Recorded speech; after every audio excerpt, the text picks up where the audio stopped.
Hello everyone, in your own channel. So today we are going to discuss some methods to determine the molecular mass of polymer. जो हमारा university का syllabus है, in university syllabus there are several methods like osmotic pressure method, ठीक है।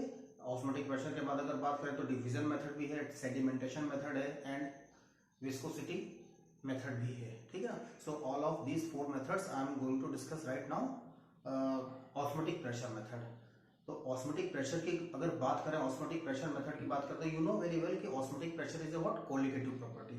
Colligative property है, if it is a colligative property then it depends upon the number of particles. तो यहां से जो डिटर्मिनेशन होने वाला है, यहाँ पर नंबर एवरेज मॉलिक्यूलर मास हम क्या करने वाले हैं, डिटरमाइन करने वाले हैं। तो बिल्कुल ध्यान रख लीजिए, लिख लीजिए कहीं पर, ऑस्मोटिक प्रेशर मेथड जो होती है, ऑस्मोमेट्री मेथड जो होती है, it is for the number average molecular mass of polymer. यहां से एक फ्रेम होता है किसका क्वेश्चन, आपका CSIR का क्वेश्चन, ठीक है ना। गेट में भी क्वेश्चन आता है कि which of the following method is suitable for the determination of number average molecular mass. तो वहां पर अगर ऑस्मोमेट्री है, ऑस्मोटिक प्रेशर मेथड है, तो आप उस पर क्या करेंगे, जाएंगे टिक करेंगे।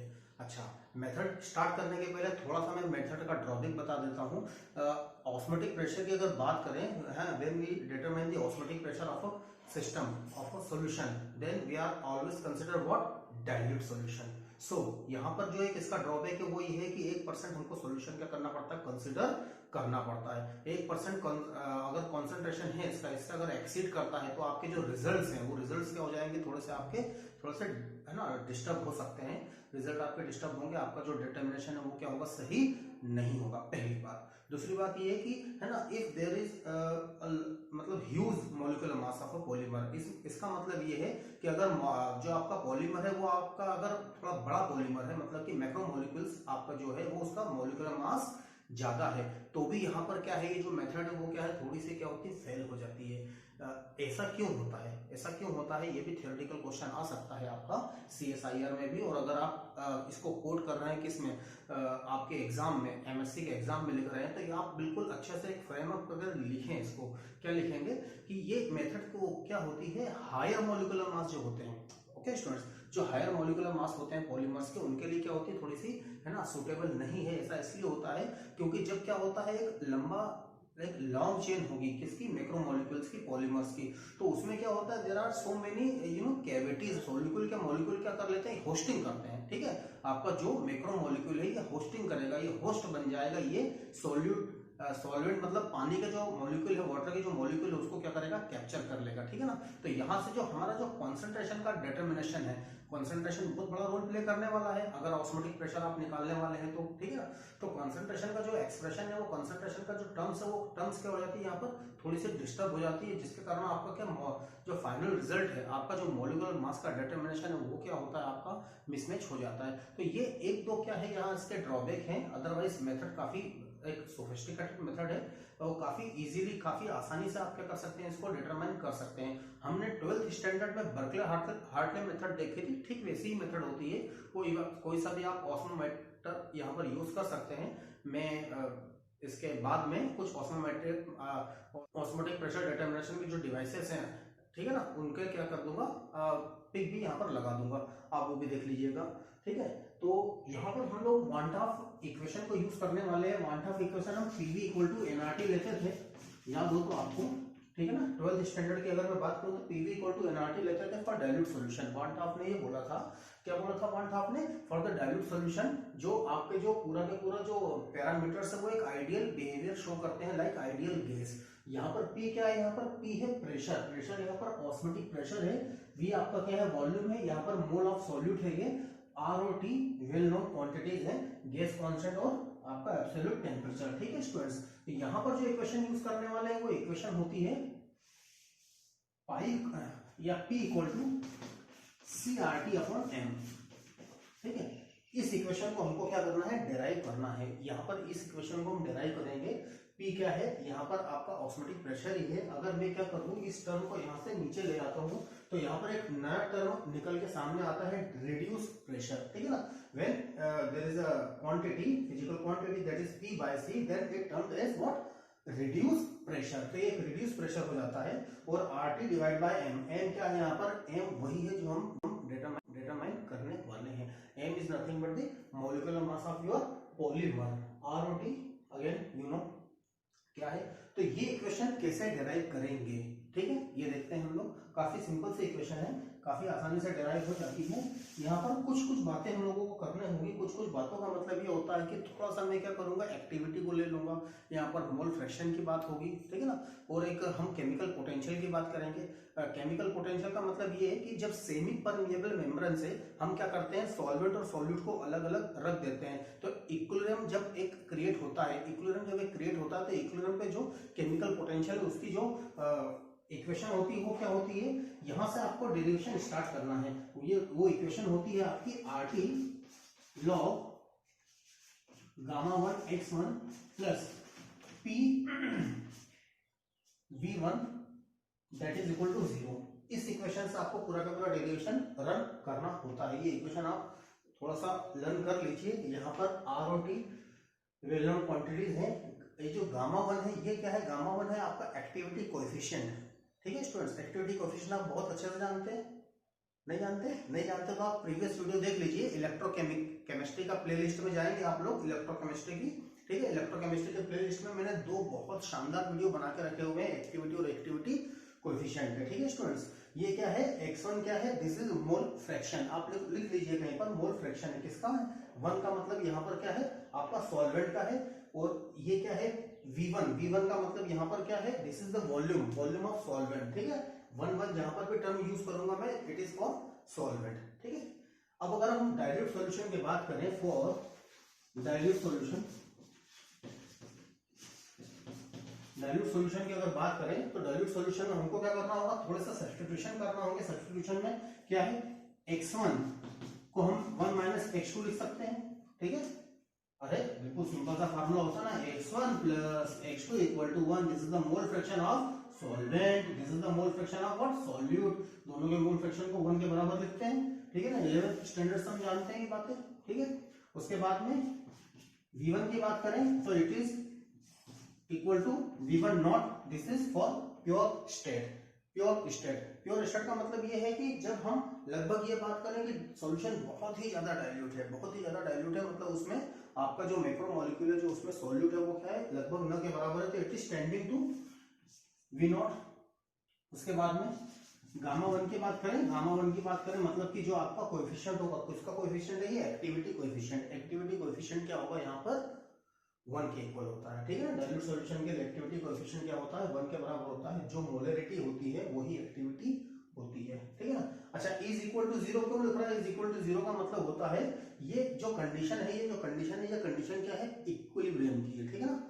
इस बात का ध्यान रखें। जो बेसिक टर्म्स होती है, बेसिक टर्म्स आप बिल्कुल अगर याद रखेंगे अच्छे से, या बेसिक टर्म्स को आप प्रिपेयर करते हैं 1 बाय 1 बार, तो आपके कॉन्सेप्ट क्या होते हैं, बिल्डअप होते हैं। At once if your concept build up हो जाएंगे, तो फिर आप कोई सा भी एग्जाम देंगे, उस एग्जाम में वो कॉन्सेप्ट काम आने वाले हैं स्टूडेंट्स, ध्यान रखिए। और दूसरी बात, वीडियो लेक्चर तो आप देखते हैं, वीडियो लेक्चर के साथ बुक रेफर करना बहुत ही ज्यादा जरूरी है, ठीक है ना। एक कोई सा भी आप फिजिकल केमिस्ट्री का बुक रखिए अपने पास में, एटकिन को रखिए, पीएसके को रखिए, ठीक है ना।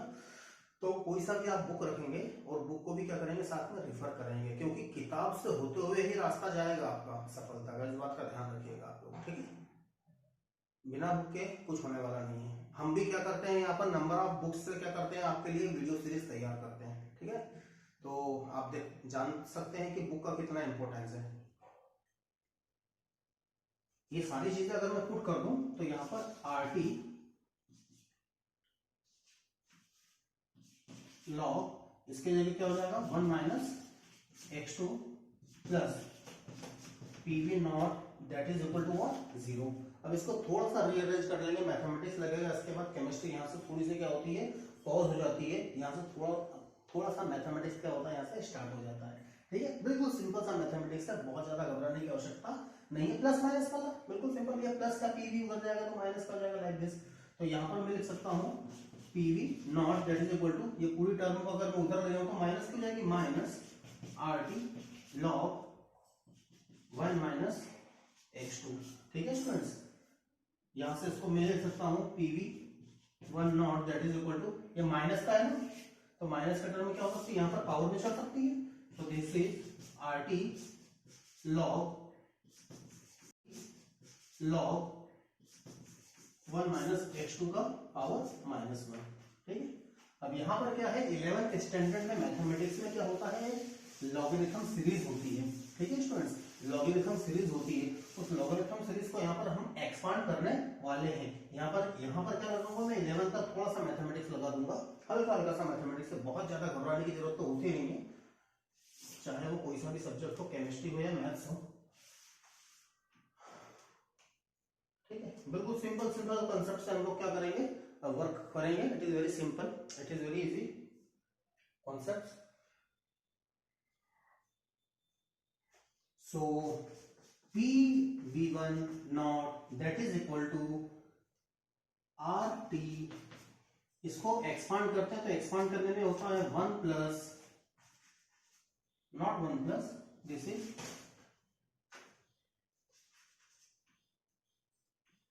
x2 प्लस x2 का स्क्वायर बाय 2 प्लस x2 का cube by 3 plus and so on. बस इतना सा एक्सपांशन होता है। उसमें एक्सपांशन में हम क्या करेंगे, 2 और 3 वाले टर्म्स को अभी जीरो करने वाले हैं। ठीक है ना, बड़ा सिंपल सा कर देंगे इसको, डेरिवेशन को। Is it visible? विजिबल तो है। सो यहां से अब क्या कर लें,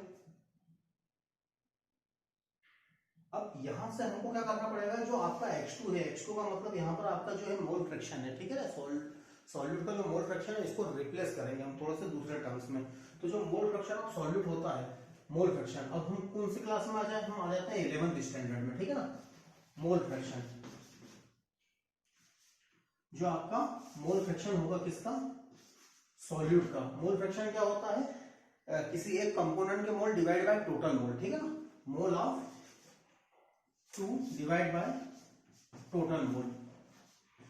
यहां से इसको कैसे लिखते हैं, इसको ऐसे लिखते हैं, यहां पर मोल की जगह आप क्या कर सकते हो, कंसंट्रेशन टर्म्स भी ले सकते हो, concentration of solute divide by total concentration. तो यहां पर कंसंट्रेशन टर्म्स की बात करेंगे तो it is C/m divide by, देखो students, this is nothing but, ये जो एक्सप्रेशन है इसकी डायमेंशन चेक करेंगे तो ये मोल का डायमेंशन के बराबर हो जाएगी। ये क्या कंसंट्रेशन और ये क्या इसका मॉलिक्यूलर मास है। ठीक है ना, कंसंट्रेशन को मॉलिक्यूलर मास से डिवाइड करेंगे, ये भी हम क्या कर सकते हैं, टर्म को लिख सकते हैं मोल के रिप्लेसमेंट में। ठीक है, और उसके डायमेंशन वगैरह चेक करेंगे तो इसके बराबर आ ही जाएगी।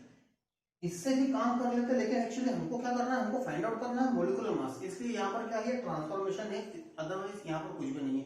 तो ये क्या है, कॉन्सेंट्रेशन टर्म्स की, किसकी, सॉल्यूट की, मतलब पॉलीमर की। यहाँ पर क्या करूंगा मैं, कॉन्सेंट्रेशन टर्म लिखूंगा किसकी, सॉल्वेंट की। यहाँ पर सॉल्वेंट का कॉन्सेंट्रेशन और यहाँ पर किसका, सॉल्यूट का कॉन्सेंट्रेशन। ठीक है, तो यहाँ पर ये आ जाएगा 1/V1 नॉट, 1 वॉल्यूम का मतलब क्या होता है, कॉन्सेंट्रेशन होता है ना, और यहाँ पर अगेन क्या है, C/m। Now for dilute solution, अगर फिर डाइल्यूट सॉल्यूशन की मैं बात करूं, तो क्या होता है, डाइल्यूट सॉल्यूशन में आपका जो कॉन्सेंट्रेशन है किसका, सॉल्यूट का, वो बहुत कम होगा। तो जो प्लस में जो क्वांटिटी वो क्या होगी, एडिबल नहीं होगी। यहां से क्वांटिटी को क्या कर सकते हैं अपन, डिसअपियर कर सकते हैं, हटा सकते हैं। तो फॉर डाइल्यूट सॉल्यूशन ये टर्म्स अगर मैं हटाता हूं तो जो आपका x2 है, x2 that is equal to C/m divide by 1/V1 naught. तो इसको 1 2 3 4 टर्म्स को ढंग से लिखते हैं अगर अपन, तो C/m और यहां पर आ जाएगा V1 नॉट।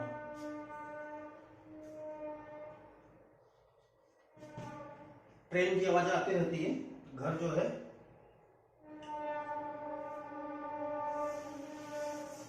रेलवे स्टेशन के पास है। चलिए ठीक है, ट्रेन को निकलने दीजिए, अपन अपनी बात करते हैं। तो मैं क्या कर रहा हूँ, x2 की जगह इस क्वांटिटी को क्या करने वाला हूँ, मैं पुट करने वाला हूँ। x2 की जगह मैं क्या पुट करने वाला हूँ, CV1 not divide by m, ये मैं पुट करने वाला हूँ। C कॉन्सेंट्रेशन है, ठीक है ना, सॉल्यूशन का, और ये m क्या है, मॉलिक्यूलर मास है आपका, किसका, पॉलीमर का, और V1 क्या है, V1 आपका है वॉल्यूम, किसका, वाटर का, वाटर का मतलब सॉल्वेंट का।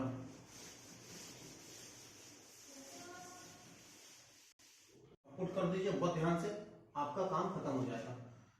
सो RT x2 की जगह यहाँ पर मैं पुट करने वाला हूँ सी v1, सी को मैं साइड में लिख दूं, सी को थोड़ी सी इज्जत दे दो आप,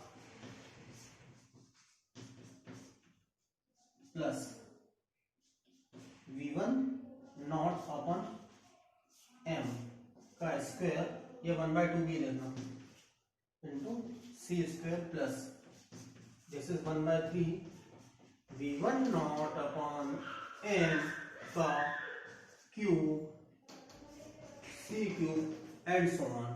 ठीक है, now that is equal to,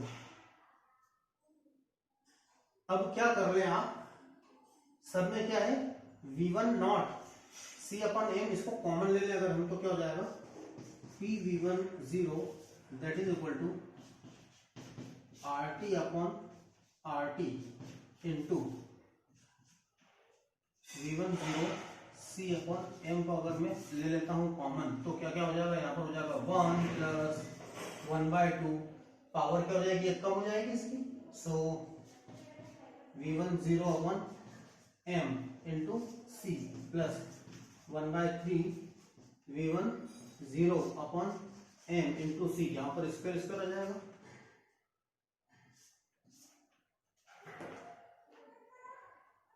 and so on.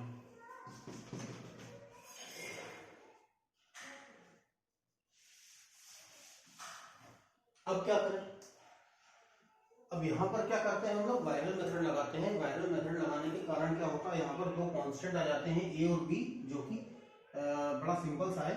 यहाँ पर से पहले देख लीजिए, ये चीजों को यहाँ पर टर्म को काट दीजिए, ठीक है। सो p, c को मैं नीचे ले आऊं, by c that is called what, reduce question.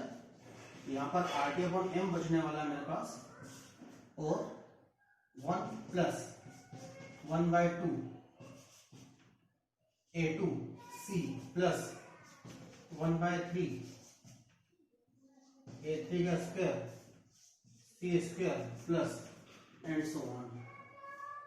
यहाँ पर मैंने क्या करा है, ये जो कांस्टेंट है, इन कांस्टेंट को मैंने A2 लिख दिया है, V1 नॉट बाय m को मैंने क्या लिख दिया है, A2 लिख दिया है। यहाँ से क्या CSIR में क्वेश्चन आने वाला है, CSIR में क्या क्वेश्चन आता है, A2 A3 की वैल्यू पूछी जाती है कि जो आपका ऑस्मोटिक प्रेशर मेथड में मेजरमेंट है, ठीक है ना, वांटाव का जो आपका इक्वेशन है, उस इक्वेशन के अंदर क्या है, जब डेरिवेशन करते हैं तो वह A2 की वैल्यू क्या होती है, यहाँ पर आपको पता होना चाहिए A2 की वैल्यू क्या होती है, V1 नॉट बाय m होती है, ठीक है। यहाँ पर कहीं पर आप लोग इसको रिपोर्ट कर ले, लिख लें, A2 that is equal to V1 naught by m, this is A2, ठीक है।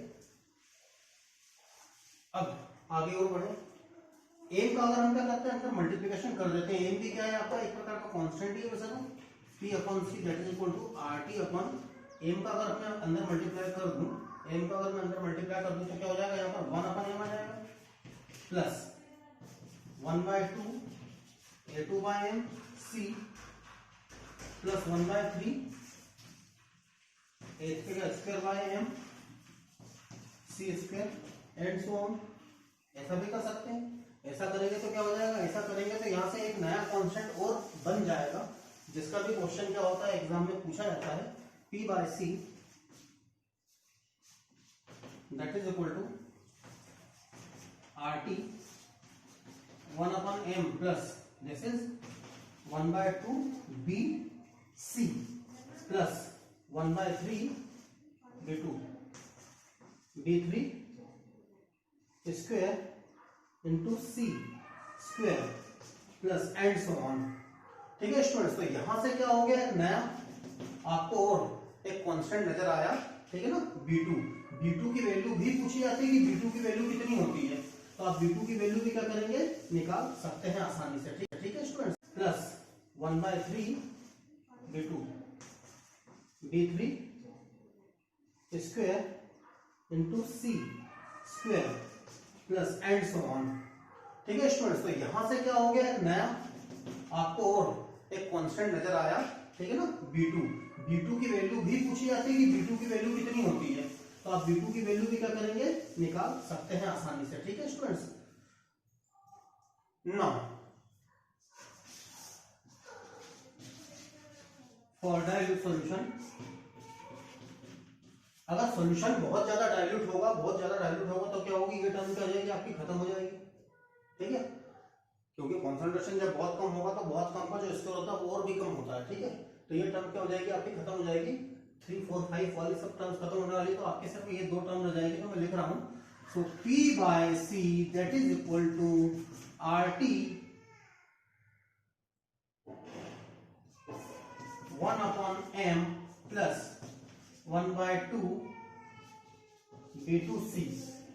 ये टर्म बच गई आपकी।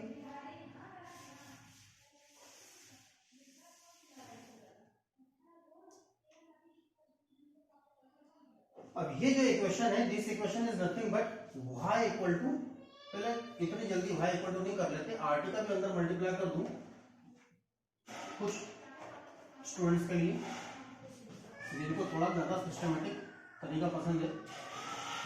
RT/m प्लस RT/2 और यहां पर क्या है B2C। एक इक्वेशन डेराइव होती है। ठीक है, तो ये इक्वेशन है y equal to mx plus c, straight line. ठीक है स्टूडेंट्स, ये इक्वेशन क्या है, स्ट्रेट लाइन की इक्वेशन है। अगर क्या है y एक्सिस पे रिड्यूस प्रेशर में रख दूं P/C, y इक्वेशन पे क्या, अच्छा कोई सा भी ग्राफ बनाने की मेथड जो होती है, कला जो होती है वो क्या होती है, यहाँ पर जो आपका m क्या है पॉजिटिव, तो पॉजिटिव अगर m आएगा तो क्या होगा, इस प्रकार का स्लोप आता है। ठीक है ना, y बढ़ाने पे x भी क्या होता है, बढ़ता है, तो स्लोप ऐसा आता है।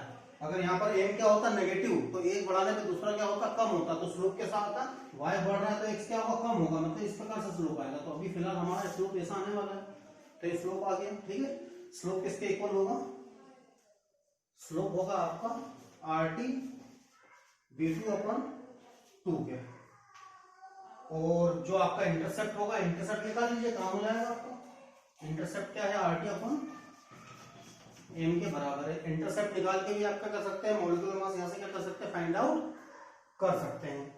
अदरवाइज मैं एक और इसको आगे मॉडिफाइड कर देता हूं, इसको और आगे अगर हम मॉडिफाइड करें इस इक्वेशन को अगर हम लोग और आगे मॉडिफाइड करें तो if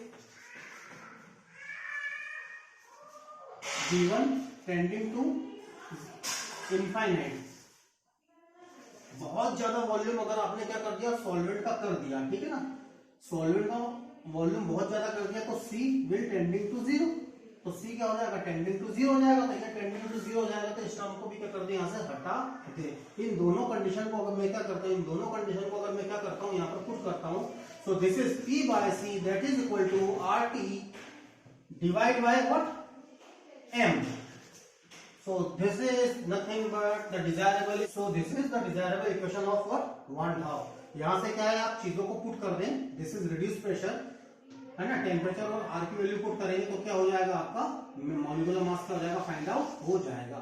so this is very simple method से, इसका डेरिवेशन भी सिंपल है। आप derivation examination point of view से भी क्या कर सकते हैं, यहाँ से सीख सकते हैं, लर्न कर सकते हैं। यहाँ से CSIR के जो क्वेश्चन है, CSIR के क्वेश्चन मैंने समय समय पे आपको बता दी है। ठीक है ना स्टूडेंट्स, सो आज के लिए इतना ही। Next method very soon I will upload. So till that पढ़ते रहिए केमिस्ट्री, किसी से भी, कहीं से भी, कैसे भी, और एंजॉय करते रहिए। ठीक है, थैंक यू वेरी मच।